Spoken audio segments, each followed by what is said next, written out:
नमस्कार, श्री स्वामी समर्थ. कसे आहात सगळे? मजेत ना? मजेतच राहा.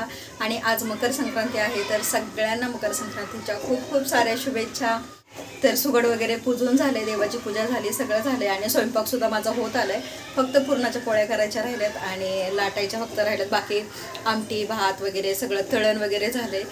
फक्त भजी तळायच्या राहिलेत, तर ते मी पोळ्या झाल्या की मग भजी तळून घेणार. तर आणि मी काय सकाळी आवरलं वगैरे नाही, तर ड्रेसवरच आहे. कारण कपडे कसे साडी वगैरे नेसले असेल तर खराब झाले असते, कारण आपले हात लागतातच तेला मिठाचे वगैरे, तर डाग वगैरे पडू शकतात. त्याच्यामुळे मी काही सकाळी आवरलं नाही.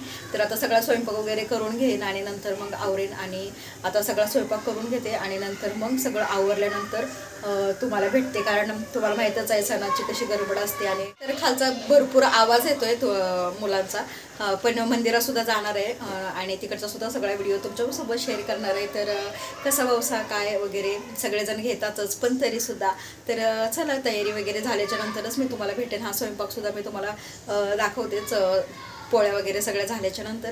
तर चला आता पटकन स्वयंपाक करते. म्हटलं की व्हिडिओला सुरुवात करावी. सकाळपासून मी अजिबात सुरुवात वगैरे काही केली नव्हती आणि कशी ना खूप गडबड असते म्हणून तर म्हटलं की चला आता तरी सुरुवात करूया. आणि कालचा भोगीचा व्हिडिओसुद्धा तुम्हाला आलेला नाही आहे, म्हणजे हा व्हिडिओ तुम्ही बघणार ना तेव्हा तुम्हाला आलेला असेल. पण आत्ता मी सांगते की आज व्हिडिओ येणार होता, पण म्हटलं की सगळ्या संक्रांतीच्या ह्याच्यामध्ये बिझी असतात आणि सगळ्यांच्याच पाठीमागे सगळी कामं असतात आणि मलासुद्धा वेळ नाही आहे व्हिडिओचं सगळं काही काम वगैरे करण्यासाठी. एडिटिंग वगैरे सगळं असतं ना, तर ते करण्यासाठी काही वेळच नाही आहे. तर म्हटलं की जाऊ दे, आज नको, आपण उद्या करूया. तर मग म्हणजे तुम्ही हा व्हिडिओ बघणार त्याच्या अगोदर तो व्हिडिओ आलेला असेल, पण तरी तुम्हाला सांगते की आज व्हिडिओ आलो नाही, मी फक्त आत्ता शॉर्ट अपलोड केला. तर असं आहे सगळं. तर असू द्या, चला पटपट, खूप मी बोलते कारण तसा उशीरच होत चाललाय. तर आता तयारी वगैरे करते, मस्त सगळं आवरून घेते आणि मग तुम्हाला भेटते. तर आता माझा सगळा स्वयंपाक बनवून झाला आहे. तर पुरणपोळ्यासुद्धा बनवून झाल्या. मी तुम्हाला म्हटलंच की फक्त पोळ्या बनवायच्या राहिल्या होत्या, तर त्यासुद्धा मी करून घेतल्या. आणि नंतर मग मी भजी तळायला घेतले. आणि इथे आमटी आहे, तर आमटी अगोदरच मी बनवून ठेवलेली होती. आणि भातसुद्धा कुकरमध्येच बनवलेला होता आणि पापड वगैरेसुद्धा तळून पिशवीमध्ये बांधून ठेव. तर माझी तयारी झाली मस्त छान. आणि साडीनं ही मोरपंखी कलरची आहे, पण तुम्हाला माहितीच आहे मोरपंखी कलर न कॅमेऱ्यामध्ये वेगळाच दिसतो. आणि वगैरे झाले आणि सगळं आवरून वगैरे झाले. ताटसुद्धा मी भरलेलं आहे. आता मंदिरात जायचं आहे व्यवसायाला, ववसा घ्यायला मंदिरामध्ये जायचं आहे. तर व्हिडिओ कुठेसुद्धा स्किप करू नका, शेवटपर्यंत नक्की व्हिडिओ बघा. आणि नवीन असाल तर चॅनलला नक्की सबस्क्राईब करा. बाजूला बेल आयकॉन असते तीसुद्धा प्रेस करा आणि ऑल ऑप्शनवरती क्लिक करायचा, म्हणजे व्हिडिओच्या नोटिफिकेशन्स येतील आणि सगळा व्हिडिओ पूर्ण बघा.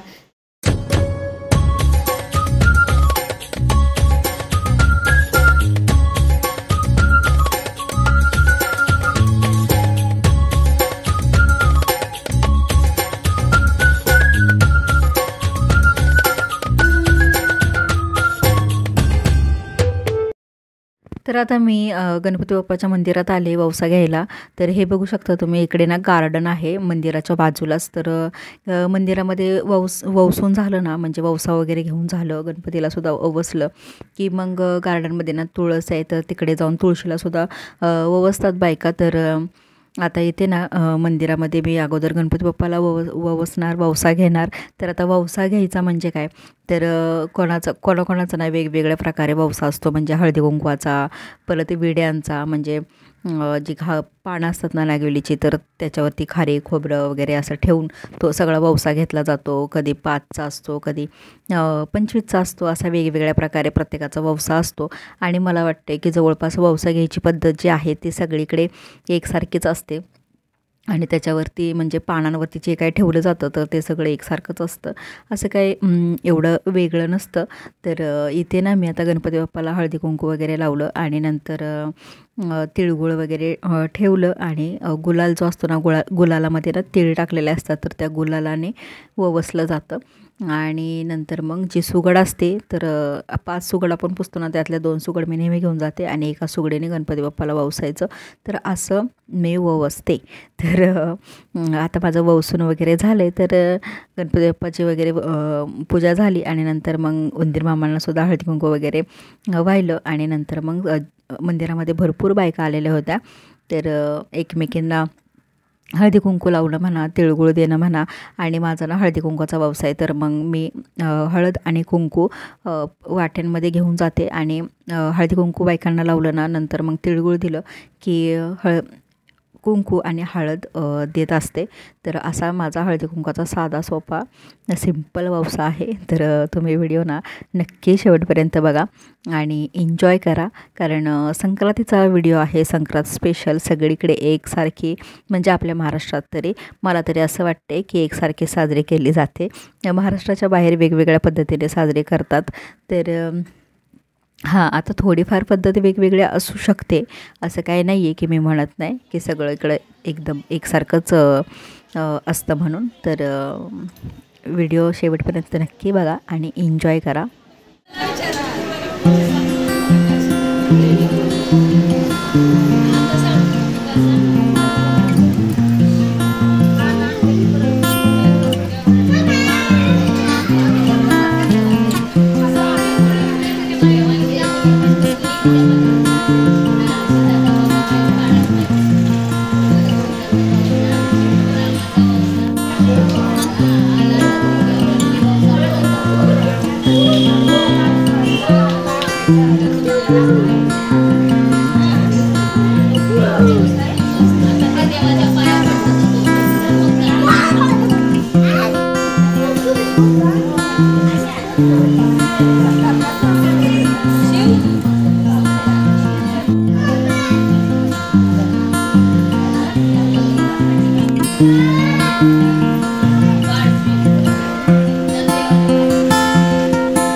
मंदिरामध्ये बायकांना हळदी कुंकू वगैरे लावून झाल्यानंतर आणि वौसा घेऊन झाल्यानंतर आहे ना, म्हणजे हळदी कुंकवाचा वौसा मी दिला आणि त्यानंतर मग आम्ही गार्डनमध्ये आलो. तुळशीची पण पूजा केली, तुळशीला ववसलं आणि आता इथे बायका बसलेत.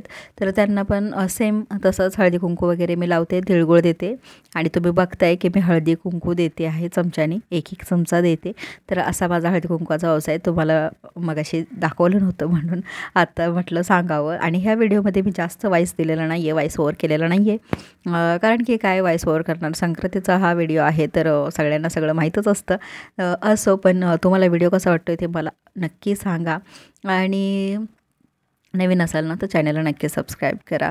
आणि इथे ना आम्ही वौसा वगैरे घेतला आणि नंतर थोड्या वेळ बसलो वगैरे मस्त, कारण इथे ना बसायला खूप छान वाटतं आणि थोडं बरं पण वाटलं. आणि त्यानंतर आहे ना सगळं झाल्यानंतर आपला आवडता विषय म्हणजे सगळ्याच बायकांचा तसं म्हणायला गेलं तर महिलांचा, की फोटो काढायचे. तर आम्ही इकडे भरपूर फोटो काढले, त्यातलेच काही 2-3 फोटो मी शेवटी लावलेत व्हिडिओच्या, नक्की बघा.